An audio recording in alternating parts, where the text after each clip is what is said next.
What's up, y'all? How are you guys? What's up? What's up? Glad to be here. I'm What's glad good, y'all. Chinbag? Great to be here. Yeah, I'm glad y'all could make it, and thank you for joining so quickly. Has y'all summer been pretty busy? It was busy. When we were at Techstars, it was Uh-huh. 24/7, just 100%. And we've been taking a little bit easy since then, Got it. justifiably. But yeah, man, it was busy at one point. Very, very busy. Good. Well, I'm glad y'all have some time to relax before school starts up again. So I prepared a couple of questions, as y'all know. So I guess we can just begin by can y'all give the background first? Just give like a 1 minute pitch or whatever breakdown of what your idea is, and then can you guys start by talking about how you came up with this and then how y'all met? Awesome. Arpan, do you want me to take care of the pitch and then we can start with introducing you? Yeah, start with a 1 minute pitch, and then I'll go into the story of how we knew each other and then how that idea came to be. Okay, awesome. So the gist of it is we're both sports fans. We both enjoy gambling. Um, and we decided it would be really interesting experience for sports fans if instead of playing fantasy or doing prop bets, you could instead directly invest in cash flows from athletes. And right now, there's just a variety of things that make it easier for a product like that to exist. Blockchain has made it super easy to make markets. Certain regulatory openings through legalization of gambling, through regulation CF, all that jazz have made it easier than ever for retail investors to access new asset classes. So we were like, all right, there's $100 billion market here. People love betting on athletes. We're gonna let you have a piece of your favorite athlete in your portfolio. Yeah, and Nice. as for how this came to be, so funny story is me and Arham actually knew of each other from high school, so we both debated on the national team at different time periods. So even though we didn't talk to each other directly, we kind of knew of each other. And then lo and behold, we ended up going to the same school. Arham's actually the one who approaches me first, and we'd see each other around at parties and stuff. But this was fall semester of sophomore year when he first comes to me with the idea to create a financial asset that basically represents future earnings from an athlete. So that's where the idea originally started from. So like, hey, okay, we got these two non-technical people with a cool idea. What do we do next? Well, we ran into our CTO actually at NFT NYC, and it was purely serendipitous. He actually missed his bus and crashed with Arham, and they started talking about the idea. June is our CTO, and he was really bought in as soon as he heard it, and that's how we found our CTO. And that's the three of us. Then we have a fourth co-founder who's Alex, also goes to Penn, very technical guy, has been leading the product development. So that's the co-founding team. That's kind of how we got to know each other. And obviously the current idea is a lot different. Arm just kind of described to you what it is. So we've evolved a lot since that financial asset, mainly because of regulatory reasons. I still wish we could created that original idea, but in some ways we're almost reverting back to that. So I'm sure we'll talk about what's ahead of us and we can get into a little bit of that. Yeah, yeah. That's first of all, I think it's really cool that y'all met at NFT NYC. I was supposed to go and then I didn't. But that seemed like a really cool event. So I guess I'm wondering, that's like a really interesting point you mentioned of like you two not being like super technical. And I think that's actually like a problem I've ran into personally, and I've also seen a lot of other people run into. Do you have any advice on like how to find someone who can fulfill those technical capabilities that you need as a non-technical person yourself? Yeah, absolutely. So I'm going to give kind of the full disclosure here. We onboarded two of the most talented engineers I know, and Uh-huh. we still struggle to do jack shit for 4 months. Yeah. Just because every time you're innovating in a new space, development's going to be difficult. You're going to run into bugs and stuff. Mhm. So I actually think something that I would advise early startups is instead of screening for people that have the right skill sets currently, screen for people that are interested in the idea and fast learners. And that's the way to go. That's how Alex and Jude picked up stuff really, really fast and how you were able to get a product to market within 4 months. Yeah, and if I could add anything too for non-technical founders, if time is not on your side and you don't have time to become technical, because in the ideal world you would teach yourself to become technical at least enough Yeah. to speak the lingo and find people, and when you know the space, you can find better developers. But if Mhm. time is not on your side, lean into your non-technicalness, lean into your skill set, and developers will come to you if they see that you have a good idea that has potential. Yeah, I agree. And I think the other thing I'd add, and I'm sure this exists at UPenn too, but at UT, there's multiple organizations that provide you with engineers or like an accelerator type where I think a lot of engineers like to build, but sometimes they might lack like knowing exactly what it is that they want to. So I feel like schools also have a really good resource if you're still in college. The other question I guess that brings up is, what is y'all's main role, you two, as like the non-technical? And you've mentioned like leaning into it, and I've kind of done that too with the efforts I'm on. But like, could you talk a little bit about what y'all's role is in the overall 4-person team? For sure. So I guess maybe starting with a bit of my backstory would be helpful. Before I did this, I was at Jane Street. So Okay, I was mostly nice. doing BD stuff like compliance. Mhm, And that was where this idea of like bringing novel asset classes to consumers really came from. And mhm, so leading into that, I've been doing a lot of the legal back end of here's how we talk to athletes, right? Here's how we raise special purpose vehicles to invest in their mhm. cash flows. Here's how we don't get screwed over by the SEC, Yeah, all that stuff. And then getting the devs to be like, all right, now make me a great front end, now make me a great user experience. So it's just knowing where your strengths lie and then knowing where your weaknesses lie and being able to cover for those. that makes Yep. sense. Yeah. And Arpan. that's for me. So I think like a good benchmark might be like Google. And I bring Google up because the way they run a lot of their teams is they have two product managers. One is a little bit more technical, and the other one is a little bit more focused on deadlines, things that are more connected to the BD side. So as a non-technical founder, I fall into that second category, and a lot of my work has been operationally figuring out how do we bring the product to life. And that boils down into a ton of small little projects, which all need a kind of less technical product manager to kind of coordinate and make those things come to life. That makes sense. And I think that's actually really similar to the role I take on with the project I'm working on. Have you seen like, how do you deal with like, let's just say like, I don't know, like whether that's deadlines, there has to be a base level of motivation for everyone, but still then like deadlines and stuff like that can sometimes be difficult to meet, or like sometimes things won't connect like you hope for it to. Like, how do you kind of deal with it? And how are you, what's your kind of go-to way of making sure like everything is running smoothly?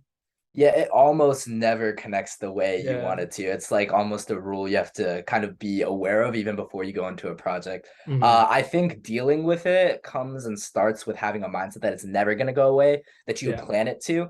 And then you do everything you can to, make sure that when it doesn't go your way, you have plan Bs in place.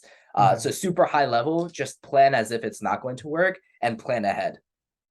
Makes sense. Yeah. Arham, did you want to say something? Yeah, if Okay. there's one thing that I could add here, it's that it's really important to not have like a me versus you mentality as a PM. And this is Mhm. something Arpan really, really excels at. It's instead like, all right, we proposed a timeline. It wasn't realistic.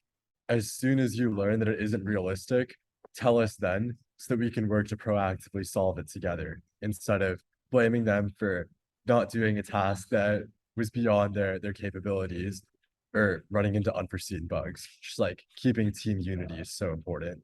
That makes sense. Okay, so as far as the journey goes, so you two meet, how long was it from when y'all two met and thought of this idea from when you added your fourth like member? Yeah, so we started chatting about this, I think literally October. We Uh-huh. officially incorporated in November. We Okay, had our third co-founder within 3 weeks and our fourth co-founder within a month. We decided we makes were going to sense. tap it at that.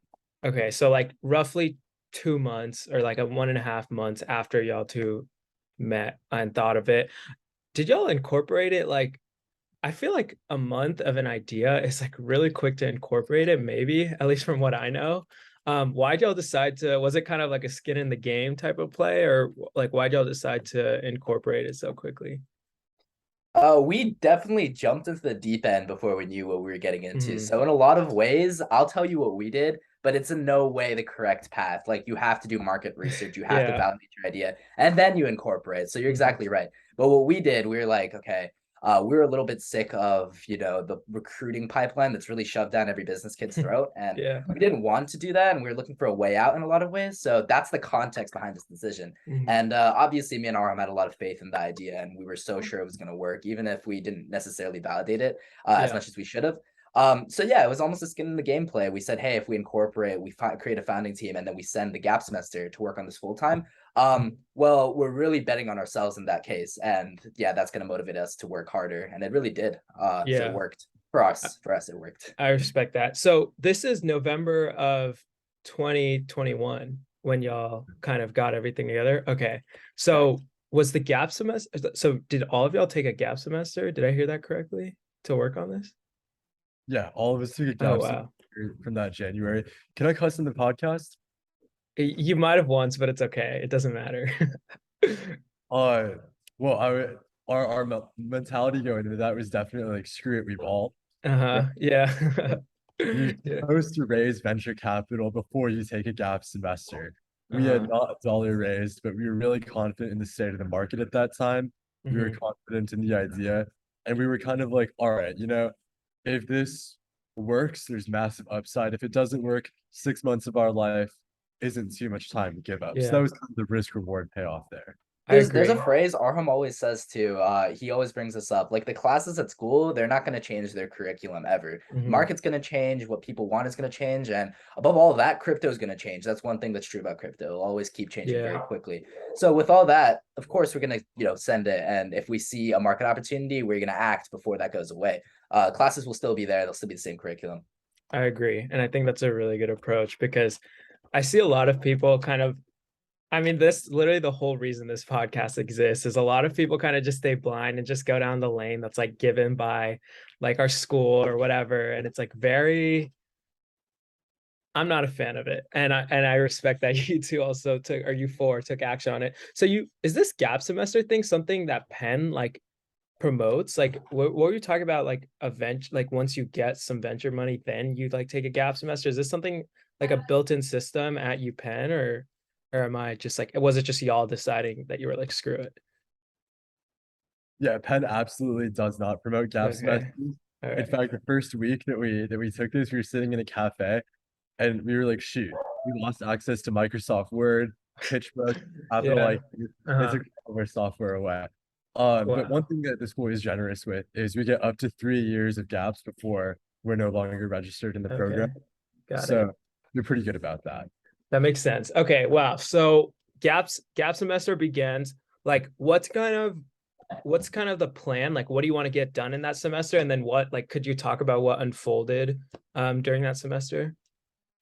Yeah, I think we always start with really, really ambitious goals. So I Mhm. think Arham, you remember this pretty clearly. We wanted to launch in like 2 months, and we got a soft launch out. I would call it much more of a minimum test, and it was with 4 women's basketball players. The results weren't spectacular, but they weren't terrible. Mhm. And it took more than 2 months. I think it took 3 months. Our real launch didn't happen until almost 6 months later in July. So everything always takes longer than you Yeah, expected. But when you create ambitious goals and you kind of miss them by a little bit, you're still in a good spot. So we were always like, okay, we didn't hit our goal, but traction exists. We're doing all right. I agree with that.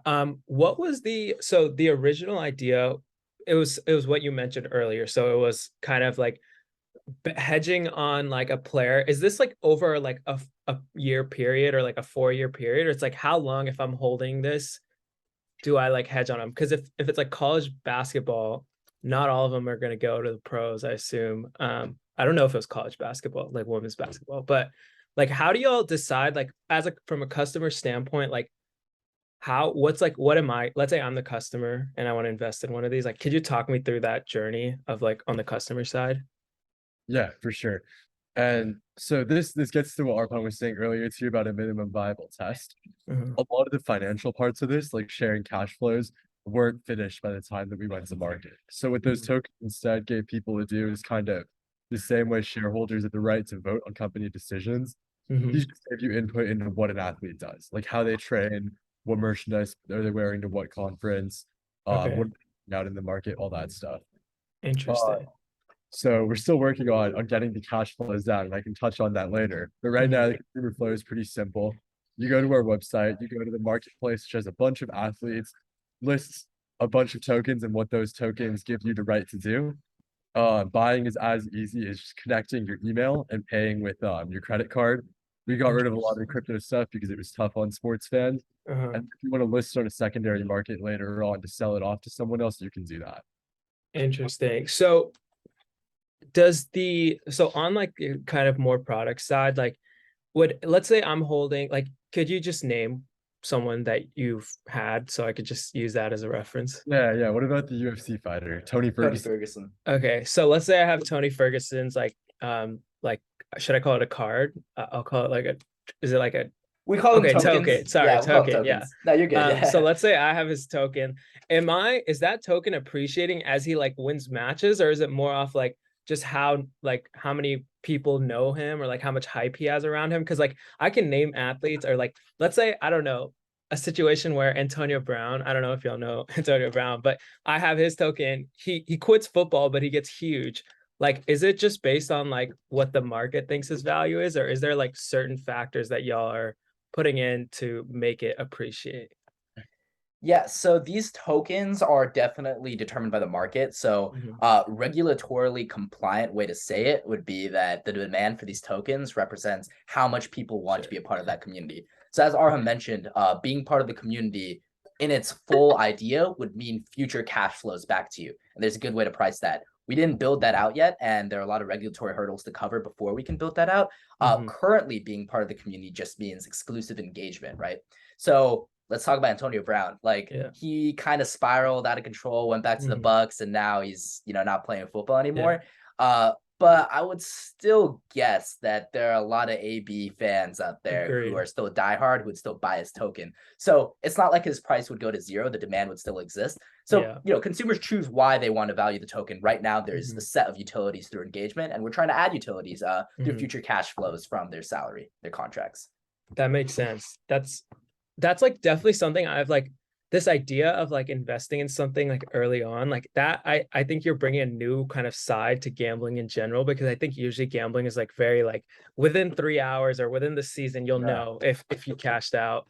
Um, and like I've always thought of things like that with music, because I know me and my friends are really interested in like figuring out who's like gonna blow up next. Like I've had a couple of A&Rs for like Internet Money talk about that with me too. So I feel like there's other applications. Did y'all ever think about like, or are y'all ever planning like, now looking at the future, like how do you plan on expanding this, or is it just very much sports right now? Yeah, that's a great question. So I would love to create like the capital market, the New York Stock Exchange for Mhm. investing in creators, Yeah, right? yeah. Artists, musicians, whatever. The reason I'd like athletes is one, there's value to them in de-risking their career in that Yeah. you get injured, you might need money up front to like buy your parents a house or something. So Mhm. there's value there. And it's something that fans are familiar with buying because people play fantasy all the time. That's We kind true. of That's a understand good how to point. Yeah. value athletes. But in the future, if the structure works, and I could walk you through the structure for like the cash flows afterwards, I see no reason that like musicians don't bootstrap their Yeah. first $100,000 from their fan base, or a Mhm. youth shares a future stream of their cash flows from the platform to their first few subscribers. I think it's a really powerful tool. I agree. I think it has a lot of potential. The other thing I'm wondering, so for on the company side, is it like y'all are taking a like a percent cut of like however much money is raised from like an athlete token, or how are y'all making money? Yeah. So every fund that invests in an athlete or a team is a special purpose vehicle. And so the Mhm. fund structure on that is really similar to private equity. It's 2 and 20, which means we take Okay. Yeah. then management fee, Mhm. 20% carry on the investment. Okay. That makes sense. That's really interesting. Um, I guess I kind of want to shift more to understand like, I feel like a really big part of this, there's two things. A really big part of this is marketing, but the other one is legal, and that's, I want to get that out of the way first because you've kind of talked about it a little bit. When you say like you're working through these like legal barriers and stuff like that, is this you talking to a lawyer, like a resource at UPenn, or is it just you like literally reading like the rules and regulations that the SEC has put out? So it's both. We have a Okay. fantastic general counsel that's well versed in sports laws. Hmm. It also means going and talking to startups that do special purpose vehicles like the Okay. public list. It means reading through like the 2015 Startup Act, which created Hmm. Regulation CF as a mean to crowd fund. It means looking through the SEC filings of other securities that have gone to retail investors to figure out how did they do it? What can we learn from that? Okay, that makes sense. So this seems like it's very much like A, like reading what you can, and then B, like mostly like talking to other people and just reaching out a lot. Was this general counsel thing, like how did that like get created, or how did that become a thing? For sure. So we raised our pre-seed round. One Okay. of the people that invested in us was Roger Ehrenberg. He used to Hmm. run a very successful venture fund in New York called IA Ventures, and then he's also a part owner of the Marlins. Okay, sure. Connected me That's pretty with cool. Uh-huh. yeah. He was like, you guys need legal support if you're doing this. Yeah. Connected me over to Timothy Nevius, who used to be counsel for like the NCAA. And so Okay, that's wow. our regulatory background there. Got Yeah, it. and they give a lot of credibility. There's someone to bounce ideas off of. Do you definitely want to shout Arham out though? Because he's read up a lot on this stuff. And when we started this, I think we were all kind of baseline level of legal knowledge, but Yeah, there's so much nuance that goes I'm behind sure. this. And Yeah. he's read up a lot. And he might, yeah, I don't know if he's an expert in the space, he can tell you that, but he knows a lot now. And just by himself, even apart from the general counsel and apart from Nevius's help, he knows a lot, and he's been leading a lot of our legal hurdles and how do we get over them. That's I'll be a awesome. little bit more humble than that.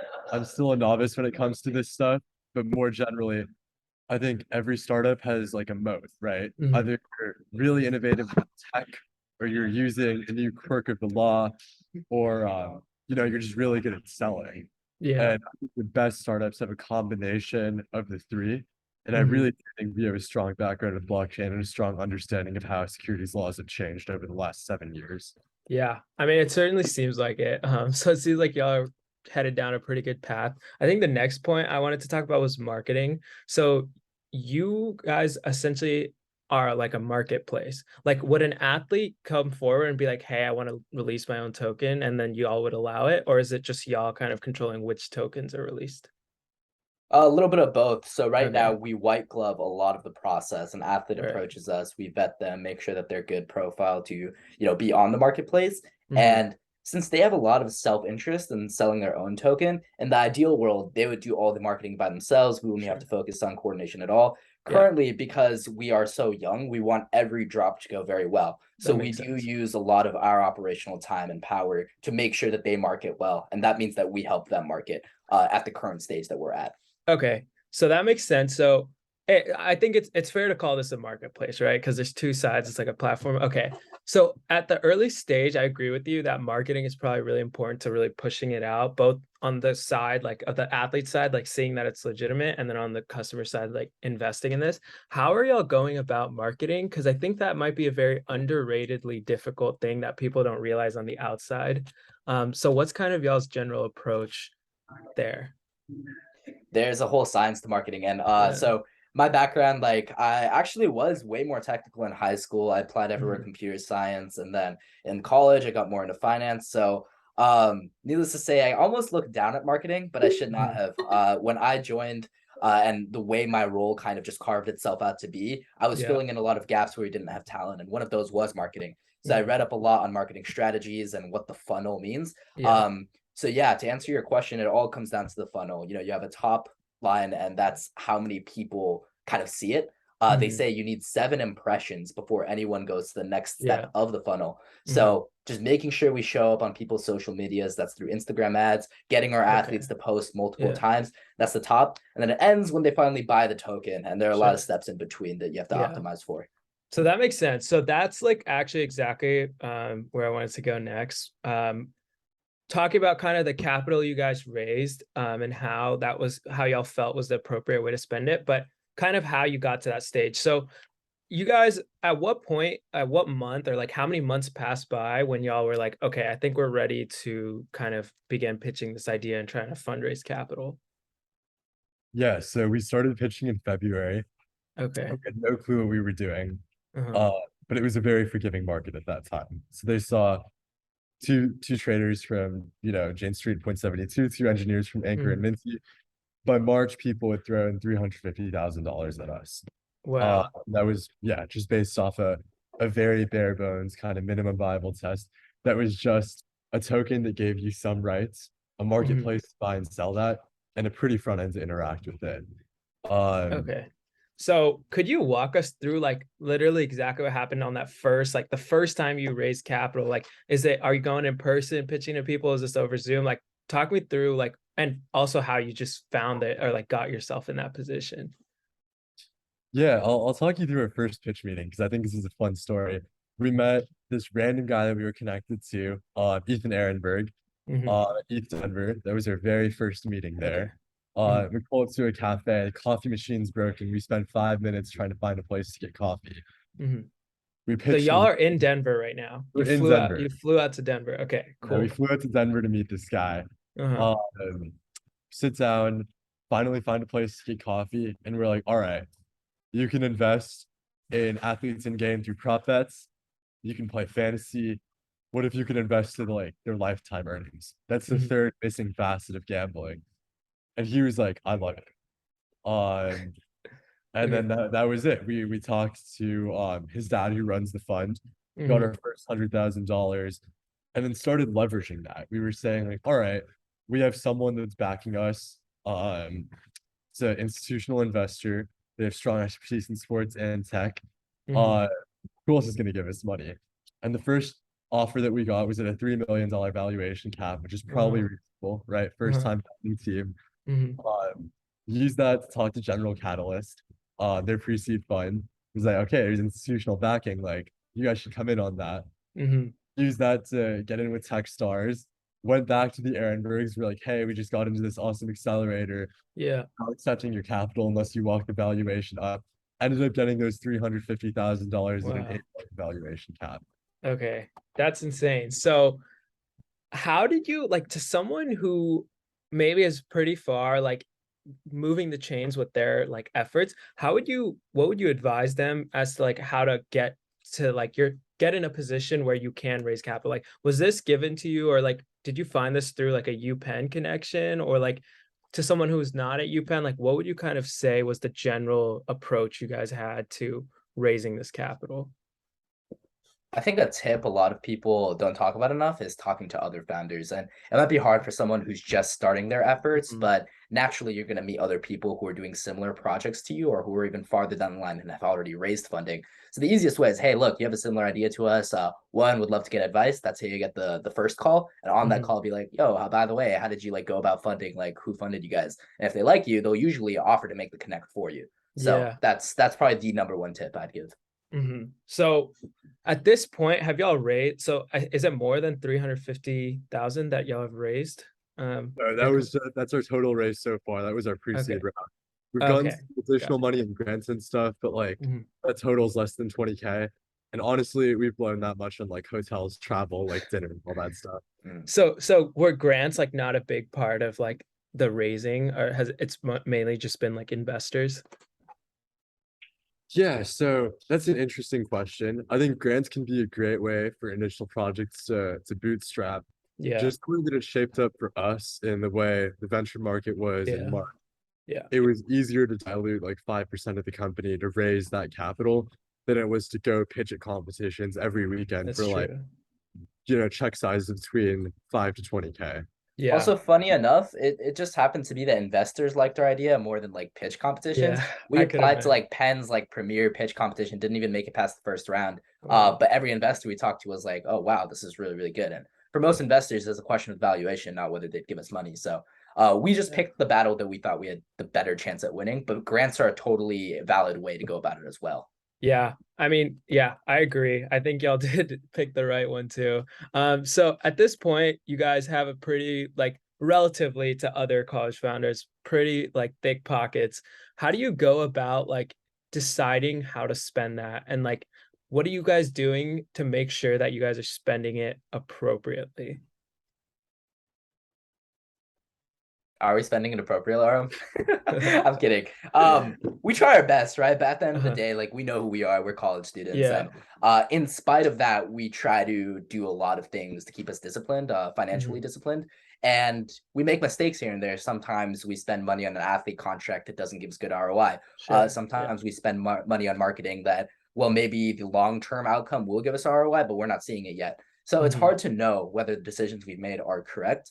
But I think as long as you think about it in a somewhat logical way, like, hey, look, this is the initial investment. Whenever we spend any money, it's an initial investment, and then we're trying to get an ROI out of it that's positive. And I think that's just a good framework to have. That makes sense. Is most of y'all's burn going to marketing, or is it like paying engineers, or like where's most of the money being allocated right now? Yeah, the vast majority of the money went to engineering talent. Okay, And that then makes sense. the place where we got the least ROI was we paid athletes a total of $70,000 upfront to be involved in the platform. Those athletes didn't necessarily drive returns. So if I could go back, I would scale in a much more capital efficient way. And yeah, I would just try to extend our runway. We only plotted for like 8 to 12 months of runway. And then Mhm. obviously the market's in a very different condition, right? Yeah, We've grown up in the post 2008 era where interest rates were next to, zero. Money yeah. was really, really cheap. Mhm. That wasn't even in our realm of possibility, that it might be difficult to raise again. But I wish we had kept that in mind. Yeah, that's really interesting. And I agree. I think like the markets, like just on the time we grew up in, things could change a lot, and that might change a lot of the business decisions we make. What would you say like is like, so you paid, was it one athlete, or was it like a group of athletes that you paid 70,000 to? There was, One athlete, Tony, took most of it, and then Okay, yeah, a got it. lot of the women's basketball players took the rest of it. I will say one thing about athletes too. So this is just something we learned from being in the industry. Mhm. The original kind of profile that was getting all of this money through these sorts of deals were influencers. Athletes came Yeah. onto the scene a little bit later when people realized, oh, athletes also have a lot of influence over consumer Mhm. behavior. So Yeah, athletes started getting these deals as well. But what's different about those two profiles is that influencers know how to talk to their consumer base. That's that's their whole true. job. Yeah, yeah, Athletes, they that's a play good a point. sport, and some of them know how to talk to the consumer base. So when you Mhm. pay them up front, it's no guarantee that they're going to be that good outward facing influencer that you'd That hope they would makes be. sense. So Yeah. throwing money at athletes is it's a dangerous game. It's a dangerous industry.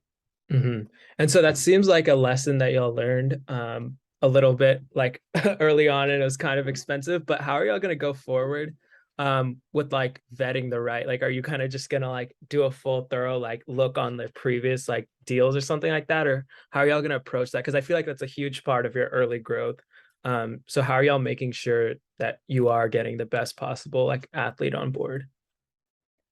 Yeah, so I think our priorities are shifting a little bit. So, what our lesson was from spending a lot of money on athletes who don't necessarily do the most to talk to their consumers Hmm. is let's focus on a different profile instead of people buying these tokens so that they can interact with the athlete, which requires a lot of marketing, a lot of shift in consumer behavior. Why Yeah. don't we create an asset that actually has cash flows coming in? So, our new idea is, and it's not a new idea, it's actually been part of the game plan all along, but we basically create cash flows through media sponsorships and other ways that athletes get money, and they go back to the person who bought the token. So it's much more close to a financial asset. When you create that as the product, the marketing becomes less important, right? It's Yeah. going to market itself when there's an Hmm. ROI. It's a financial asset, and the people who buy these tokens are less so layman sports fans, even though they can participate. But more so, it's going to be people who are actually trying to invest. A lot of sports teams, for example. Yeah, that's super interesting.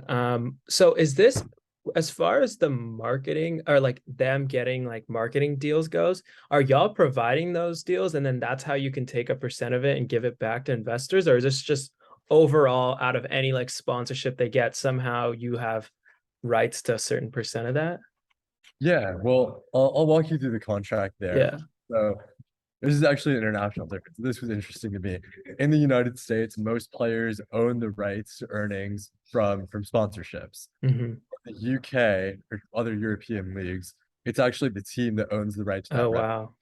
Uh-huh. So if you're a team now and you want to de-risk an acquisition of a $50 million player, you might sell, 40% of future media rights away for $20 million up front. Now you've Interesting. de-risked that $50 million investment. Fans have upside in the future cash flows of that athlete. So Mhm. this is a real asset for them. And like yeah, the team is financially in a better spot. That makes sense. So is the only like potential downside for the athlete in this case, like that 50 million or whatever percent that they give up to like y'all is like could just like they couldn't get all the earnings they could possibly like get if they hadn't done it. Yeah, if you end up being like a I don't know, bust. next yeah, the Or next yeah, the next Michael Jordan or something. yeah, Okay. then like, you might have lost a part of your contract. The other thing is the nature of SPVs is that they do exist for limited lifespans usually, so maybe 10 years. Okay. Still Yeah. playing outside of those, like you would have 100% of your earnings back. That makes sense. Okay, cool. So now, like looking forward, I don't remember if y'all had addressed this already, but where do you think like most of that money is going to be spent on? Like, what's the strategy moving forward with like both capital and just what you're trying to drive forward, and like maybe where you want to see the company in like a year from now? Yeah, so engineering is always going to be one of our primary places because if you don't have a good user experience, you just don't Mhm. have users. We're not paying athletes anything upfront anymore because that totally ruins incentives. Like if this is a good product, if you believe in it, you Yeah, should earn money in the process. true. And then as for the next steps, this entire concept becomes way easier if you work with accredited investors instead of regular Joes. So our vision is still getting this to regular sports fans through a Reg CF offering. But for the first test that we're trying to finish by December, we're actually only opening that to institutional capital. And I'm actually in the Interesting. process of raising that SPV from LPs. I would love to have people like Overtime or a group like What's Your Hair Sports, which owns the Mhm. 76ers. Having those people invested in a product like this might be exciting to us because we get credibility. Might be great for them too, because it's legitimately a new asset class. It's investing in cash flows of athletes instead of buying a team altogether. Yeah, I guess like the first or not necessarily concern, but like how do you address so like you mentioned the owners of the 76ers, right? Like is there any like kind of issue with like I don't want to say loyalty, but like you know how like for example, if you work at like a bank or a financial institution, you can't like later invest in any competitors or anything like that. Is there any questions y'all have thought of like what if like the 76ers invest in like another player on another team and like or the coach or something like that? Like I guess this is a very nuanced problem. Well, I don't know. Have y'all thought about like what complications can arise out of like competitiveness and stuff like that? Yeah. The same way that as an athlete, you're not supposed to be on DraftKings, Yeah. but your customer is going to be huge for this product. It's probably only going to be open to leagues that aren't the league of the athletes being invested in. So, for example, the 76ers should be able to invest in English football because they Sure. have no Yeah. Okay. interest there. Uh, but yeah, this does become messy on those grounds pretty quickly. The same way that any stock or any asset class becomes messy. This might That not be makes sense. like the politically correct answer either, but Mhm. like we figured that only becomes an issue once we scale. Yeah. And if we Yeah. have scaled to that point, then that's a good problem to have, and we'll No, cross that I bridge when we agree. get there. Yeah, I think that's a great problem to have. Yeah. If y'all ever have it. So I guess for this last part, I just want to talk about your general reflections at the point y'all have gotten to and like the work y'all have put in so far. It's probably been what, like almost a year now that y'all have been working on this. And y'all have clearly have scaled really quickly, or at least like have developed really quickly. Is there any advice? Because honestly, like 9, 10 months, like a lot of people, I feel like if they knew in 9, 10 months could get to the point that y'all are at, or even like half the point that y'all are at, they would start now. Is there any general like reflections of things you wish you did differently or things you wish you had known that could have saved you time that you would give to someone who is interested in like starting something on their own, but like feel like they just can't do it or something like that? Yeah, I think after going through this process, we have a lot more confidence in how fast we can ship. So to get to the point we're at right now, it took 9, 10 months, and that's because it was our first time. Honestly, I think we could do it in 3, 4 months if we were given an opportunity to redo it. And I think if there was one kind of tip that would boil down to, it's ship fast and ship often. Yeah. Don't, people tend to be perfectionists, especially people who like, this product is their baby, this is their project they've been working for a while, and they don't want to put it in front of public eyes until it Yeah, perfectly matches their vision. That's a I trap. You agree. don't want to do that. You want to get them the skeleton first, and if anyone likes the skeleton, that just means 10 times more people will like the full idea. So ship fast, ship often. I think that's a good piece of advice, Arham. Yeah, I think going into it, start by building something that you know people want. whether it's Mhm. because you would consume a product like this or you know someone else that would. Yeah. Um, and then when you're building, just really break everything down into like the 5 things that need to work for this to be successful. And then an idea that seems so insurmountable initially becomes way easier to conquer. And the last thing that I would say is don't be stressed if you don't feel you have the skills to develop all parts of your idea, because like something that I think people don't understand is how quickly you can pick stuff up when you're working, 24/7 on an idea. Hmm. Yeah, I agree. On average, how many hours are y'all putting on this like every day? Back in Indianapolis for the accelerator, we were doing like 12 to 14 easy. You were Oh never. yeah, and sorry, I wanted to talk about that. So Techstars, really quickly, like how do y'all like y'all just apply and then you get in and then tell me what that's like what that whole thing was about. Yeah, you want to lead the start fund?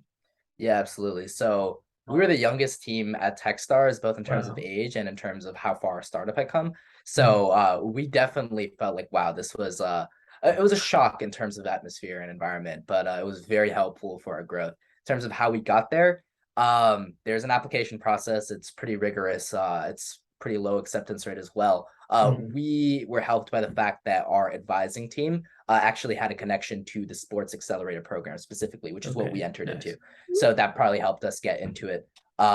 But yeah, I mean, in terms of other people who are thinking about accelerators, obviously everyone knows YC, but I'd also love to talk about how Techstars was specifically focused on our founder growth. I think YC focuses a bit more on the idea and the startup, whereas Mhm. Techstars really invested into us as founders. Maybe it's not this idea that'll be successful, but the Uh-huh. future ones. And yeah, I encourage anyone to apply. Never think that your idea is too small. Never think that you're too young. You never know what will happen. Yeah, so how did that materialize? Like what did it look like what how did they invest kind of in y'all more so than just the idea? Yeah, Arham, you want to cover this and all the kind of talks you had with Jordan. Jordan's the MD who actually ran the Okay, program. sure.